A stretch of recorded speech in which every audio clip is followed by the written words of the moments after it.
Hello tout le monde, je vous présente Mulan. C'est une vieille chatte qu'on a pris en charge en août dernier, qui était sur un trottoir en train de tituber et du coup on l'a prise en charge. Elle a été directement en famille d'accueil, c'est une très très vieille chatte, qui a une dizaine d'années. Elle a repris un peu d'état, elle est insuffisante rénale. Elle allait mieux et en fait on a décidé de l'emmener chez le vétérinaire du coup pour la faire vacciner, parce qu'elle a un coryza chronique.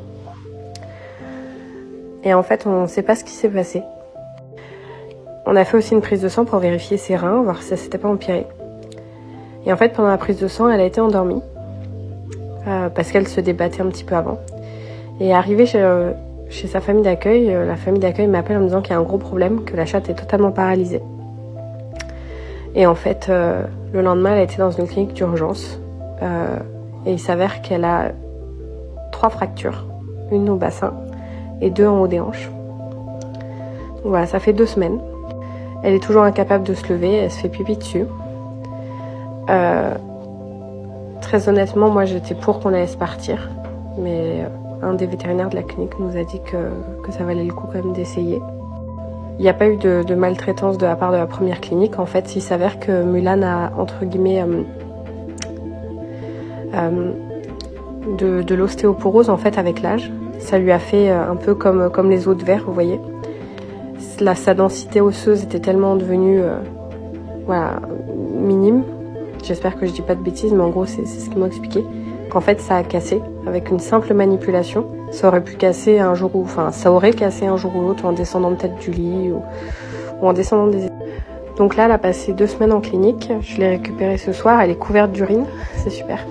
Donc là, je me lance dans les soins, dans les couches. Ils m'ont dit de faire de la physiothérapie dans l'eau tous les jours. Donc voilà, on va tenter. Maintenant, je veux pas m'acharner. Clairement, c'est elle qui décidera jusqu'où on va. Donc voilà, donc là, on va faire les soins.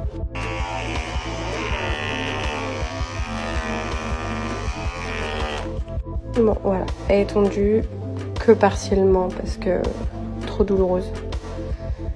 Je lui ai mis une couche quand même pour pas qu'elle se fasse pipi dessus. Mais très clairement pour moi, pardon, on est tombé dans l'acharnement. Je pense qu'elle a eu le mérite de partir dignement. Ils ont cette opportunité-là, surtout quand il n'y a plus d'autres espoirs. Voilà, on va avoir une discussion tous ensemble avec la famille d'accueil qui est très attachée à elle, c'est normal. Voir comment elle évolue et prendre la bonne décision.